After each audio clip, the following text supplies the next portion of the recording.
Oke, jadi baik, salam sejahtera untuk kita semua. Nah, jadi dimana pada kesempatan kali ini saya akan menjawab ya soal-soal ujian tengah semester semester ganjil ya. Nah, yang dimana mata kuliahnya ini teori perilaku konsumen yang akan dilaksanakan pada tanggal 16 November ya 2022. Nah, jadi sebelumnya perkenalkan ya, nama saya Tobing, NIM 2110417317 dari kelas M1. Untuk nomor absen itu adalah 14, jurusan manajemen. Nah, jadi mata kuliah ini di sini ada mata kuliahnya teori perilaku konsumen. Untuk dosennya Bapak Adi Mursalin SEMM. Nah, jadi tanpa berlama-lama, mari kita langsung masuk ke soal nomor yang pertama. Jadi jawabannya ini yang bagian A. Nah, jadi ini berkenaan dengan aktivitas di Instagram ya. Jadi saya aktif ya dalam menonton video teori perilaku konsumen di Instagramnya Bapak Adi Mursalin SEMM. Nah, kemudian untuk video teori perilaku konsumen ini, jumlah videonya yang saya tonton ini ada 3 sebenarnya. Yang satu dari YouTube dan 2 dari Instagram ya, sesuai dengan jumlah video teori perilaku konsumen yang diposting di Instagram. Nah, kemudian terkait dengan topik atau judul ya, di sini saya akan menjelaskan. Yang pertama ini video dari pembicaranya Profesor Dr. Insinyur Ujang Semarwan MSc. Yang topiknya itu adalah model keputusan konsumen, konsumen dan perilaku konsumen. Nah, kemudian yang kedua ini pembicaranya Limi Darinta atau Oktora MSI MSc. Yang pokok pembahasannya di sini adalah proses pengambilan keputusan konsumen. Ya, bagaimana konsumen mengambil keputusan. Nah, kemudian yang ketiga ini masih pembicaranya Profesor Dr. Insinyur Ujang Semarwan MSc. Yang topiknya ini adalah model keputusan konsumen. Nah, kemudian masuk pada bagian B. Berkenaan dengan materi pembelajaran ya pada mata kuliah teori perilaku konsumen. Jadi saya memberikan komentar pada video Instagram Bapak Adi Mursalin SEMM dengan jumlah video yaitu sebanyak 3 video teori perilaku konsumen, 1 dari YouTube dan 2 dari Instagram. Dan terkait dengan komentar saya akan menjelaskan yang dimulai dari yang pertama ini adalah pembicaranya Bapak Profesor Dr. Insinyur Ujang Semarwan MSc. Jadi topiknya di sini adalah model keputusan konsumen atau konsumen dan perilaku konsumen. Nah, dalam pembahasan ya kata konsumen sendiri ini dapat diuraikannya sebagai berikut. Yang pertama ini adalah pelanggan, kemudian pemakai, pengguna, pembeli, dan pengambil keputusan. Nah, kalau mendengar kata konsumen ya juga ada kaitannya dengan ya barang, jasa, merek, harga, dan kualitas. Nah, dan kalau mendengar kata perilaku konsumen ya berkaitan dengan menawar, mencari informasi, membandingkan merek, persepsi, preferensi, sikap, dan motivasi. Nah, jadi dapat diartikan bahwa perilaku konsumen ini adalah semua kegiatan atau tindakan serta proses psikologis yang mendorong tindakan tersebut pada saat sebelum membeli, ketika membeli, menggunakan atau menghabiskan suatu produk dan jasa, setelah melakukan hal di atas atau kegiatan mengevaluasi. Nah, konsumen sendiri itu dibagi menjadi 2 macam. Ada konsumen individu dan konsumen organisasi, yang dimana konsumen individu ini adalah membeli barang dan jasa yang akan digunakan oleh anggota keluarga yang lain. Nah, untuk konsumen organisasi adalah konsumen yang membeli atau menggunakan suatu produk ya, baik itu barang maupun jasa untuk keperluan operasional organisasi tersebut. Nah, kemudian ada perspektif riset ya perilaku konsumen. Pengambilan keputusan salah satunya ya. Yang dimana konsumen ini melakukan aktivitas ya dalam memutuskan keputusan pembelian secara rasional, eksperiensial atau pengalaman. Konsumen yang sering membeli ya suatu produk ya karena alasan untuk kegembiraan, fantasi ataupun emosi yang diinginkan. Kemudian pengaruh behavioral perilaku. Perilaku konsumen ini sangat dipengaruhi ya oleh pemasaran yang dilakukan oleh produsen, faktor lingkungan, fisik, ekonomi, undang-undang, dan lain-lain. Nah, kemudian studi perilaku konsumen ini merupakan studi yang mengenai ya bagaimana seseorang individu ya, membuat keputusan untuk mengalokasikan sumber daya yang tersedia atau seperti waktu, uang, usaha, dan energi. Nah, Chapman dan Canuck 1994, dimensi perilaku konsumen. Nah, jadi di sini ada pertanyaannya itu bagaimana mendapatkannya, bagaimana kita mengkonsumsinya, bagaimana ia menghilangkan sisa konsumsi atau bagian yang tidak dikonsumsinya. Perilaku konsumen di dunia ini memiliki kesamaan dan perbedaan perilaku. Kemudian memakai pakaian dan aksesoris yang sama, globalisasi ekonomi, perdagangan, serta budaya semakin meluas, batas geografi dan budaya yang semakin berkurang. Kemudian ada program pemasaran agresif ya dari perusahaan multinasional. Sejarah disiplin perilaku konsumen. Salah satu landasan teori ekonomi mikro yang esensial, yang sangat esensial. Kemudian diperkenalkan ya sebelum memahami permintaan dan struktur pasar. Nah, sebagai mata kuliah wajib dibagi beberapa BI. Nah, kemudian mengapa kita mempelajari perilaku konsumen ya? Karena perilaku konsumen ini sangat dinamis, menarik dan tetap menggambarkan hal-hal yang terjadi di sekeliling konsumen. Perusahaan penting mempelajari perilaku konsumennya karena mereka dapat menarik pelanggannya sehingga pelaku bisnis dapat merancang strategi yang tepatnya untuk setiap target konsumen yang dituju. Nah, bagi konsumen ya agar mereka dapat mengendalikan ya, perilakunya dan menjadi konsumen yang bijak dan cerdas. Kemudian manfaatnya untuk perusahaan agar dapat memahami konsumen sehingga dapat mengambil keputusan dengan baik. Nah, membantu konsumen agar dapat membuat keputusan dengan bijak. Kemudian meningkatkan pemahaman mengenai faktor yang mempengaruhi perilaku konsumen. Nah, kemudian pembicaranya Limida Rinta, Oktora MSI MSc. Di mana yang pokok pembahasannya adalah proses pengambilan keputusan konsumen. Bagaimana konsumen mengambil keputusan? Nah, misalnya ada dua orang yang sedang mengobrol dan mereka menyatakan saya haus. Nah, saat mereka menyatakan hal tersebut, itu adalah awal dari tahap pengambilan keputusan konsumen untuk membeli atau tidak dari suatu produk.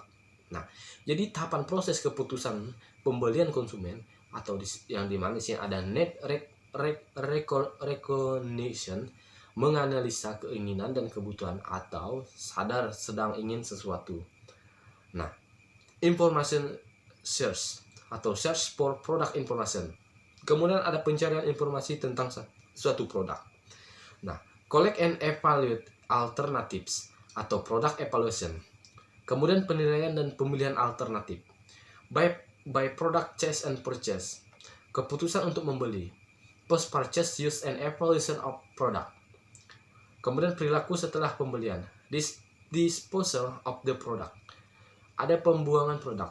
Nah, 3 poin penting yang perlu diingat sebagai tenaga pemasaran, yaitu pemasar perlu memahami proses pengambilan keputusan konsumen. Kemudian konsumen menyukai kategori ya, bukan merek. Itu sebabnya konsumen memikirkan pertama kali kategori. Baru kemudian dia memikirkan yang kedua yaitu mereknya. Nah, pemasar juga harus yang pertama ini menciptakan kategori dan lalu fokus kepada mereknya. Nah, kemudian yang ketiga ini pembicaranya masih Profesor Dr. Insinyur Ujang Sumarwan MSc, yang dimana adalah topiknya ini model keputusan konsumen dan konsumen perilaku konsumen. Nah, jadi ada yang disebut juga sebagai pelanggan ya, pemakai, pengguna, pembeli, dan pengambil keputusan.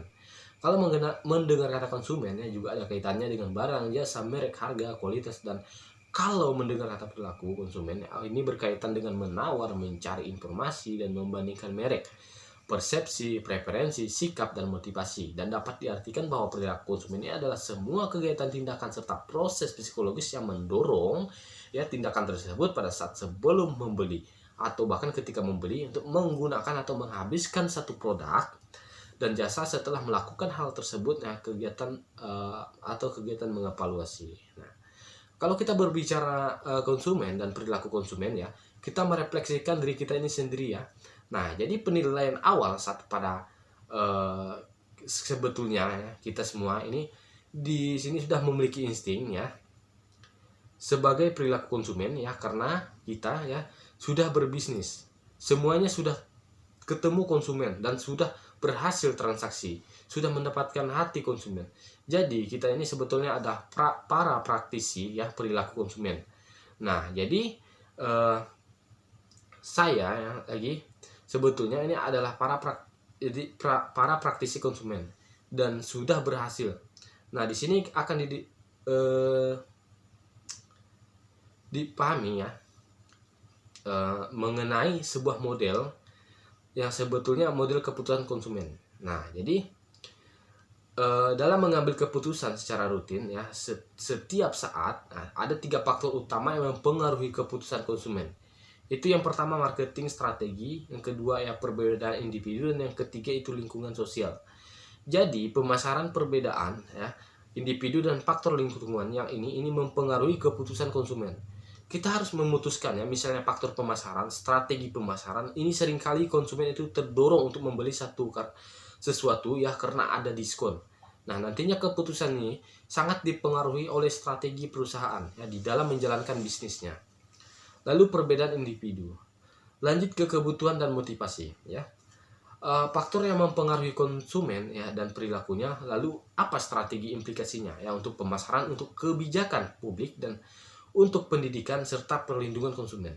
Nah, jika kita dapat memahami konsumen ya, diharapkan bisa untuk merumuskan strategi pemasaran dengan baik. Kalau di publik, posisi kita bisa merumuskan kebijakan publik ya dengan baik. Satu poin yang bisa ditetapkan yaitu isu perlindungan konsumen. Itu lebih luas dan lebih dalam lagi. Nah, jadi strategi pemasaran yang mempengaruhi konsumen ya, kemudian strategi pemasaran dipengaruhi juga oleh lingkungan dan situasi. Nah, situasi berikutnya ini mempengaruhi perilaku konsumen ya, profit ya, sebuah situasi ya takut. Nah, jadi perilaku konsumen ini mempengaruhi strategi pemasaran, permintaan terhadap barang jadi ya, menjadi berkurang. Nah, kemudian marketing ini melakukan perubahan ya, salah satunya dengan kreativitas. Dia misalnya membuka pasar online dan seterusnya. Salah satu faktor yang mempengaruhi keputusan konsumen ini ya disebut dengan motivasi dan kebutuhan. Nah, kalau mendengar kata motivasi, apa biasanya yang terkait dengan motivasi? Nah, jadi motivasi ini harus dibangun dengan aksi, maka mimpi akan terwujudnya. Perbedaan kebutuhan dan keinginannya, karena nantinya implikasi bisnisnya ini penting. Nah, jadi bisa membedakan antara kebutuhan dan keinginan. Keinginan ini sebetulnya ya belum tentu butuh ya. Oke ya, kebutuhan wajib, keinginan wajib. Nah, kemudian keinginan masih bisa tidak untuk dipenuhi. Nah, jadi keinginan tidak dipenuhi juga tidak apa-apa. Nah, ada yang disebut dengan kebutuhan utility varian. Nah, jadi ini konsumen memiliki kebutuhan untuk menyelesaikan pekerjaan. Ini yang disebut dengan kebutuhan utilitarian atau memecahkan masalah pekerjaannya dan masalah mereka dengan cepat yang mudah. Dan sekarang apa implikasi bisnisnya? Ini penting.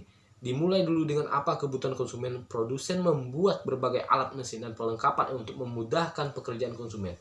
Nah, jadi ya, entrepreneur ini sesungguhnya orang-orang yang kreatif karena yang berpikir terus menciptakan produk untuk memecahkan satu masalah konsumen ya. Jadi kreativitas itu mengantarkan untuk membuat berbagai macam produk.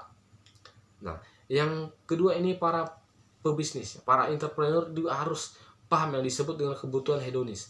Ada kebutuhan emosional, kebutuhan psikologis, dan spiritual.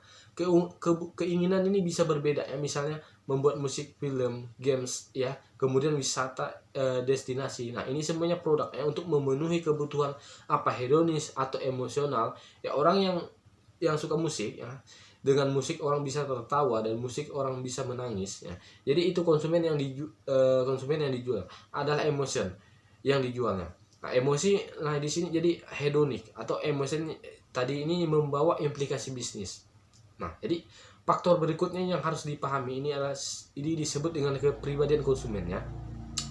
Karena dengan memahami konsumen ya, pebisnis bisa mengkritik dan produk apa yang cocok. Misalnya, ada yang pengambil risiko, yang senang ambil risiko. Juga ada yang sangat menghindari risiko.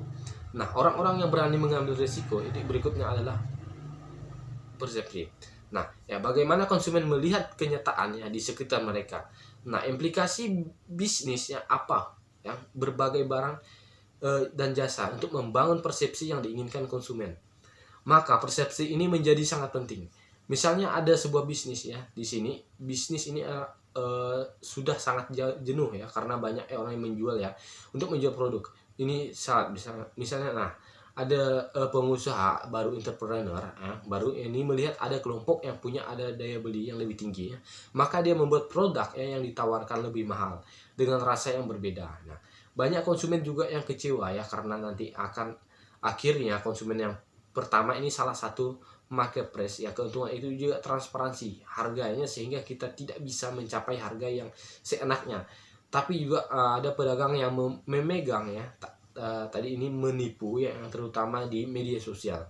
Nah, kemudian kita masuk pada bagian C, manfaat ya. Manfaat yang saya dapat ya dari menonton video-video daripada teori perilaku konsumen di Instagram Bapak Ade Mursalid SCMM, yaitu ya saya menjadi lebih mengerti dan paham akan peran perilaku konsumen ya bagi pemasar dan produsen yang atau produsen yang mampu dalam membujuk konsumen yang untuk membeli produk yang dipasarkan, kemudian memahami konsumen ya dalam berperilaku, bertindak dan berpikir agar pemasar atau produsen yang mampu memasarkan produknya dengan baik. Kemudian saya juga dapat yang pertama ini membantu mengidentifikasi produk yang dibutuhkan dan produk yang sudah usang. Kemudian kedua, membantu menentukan harga yang tepat ya, untuk suatu produk atau layanan. Kemudian membantu menentukan strategi marketing yang tepat, meningkatkan pendapatan, memudahkan dalam membuat konten. Nah, karena tidak ada bisnis yang ingin menghabiskan banyak uang ya, untuk memproduksi lini produk, barang yang tidak laku.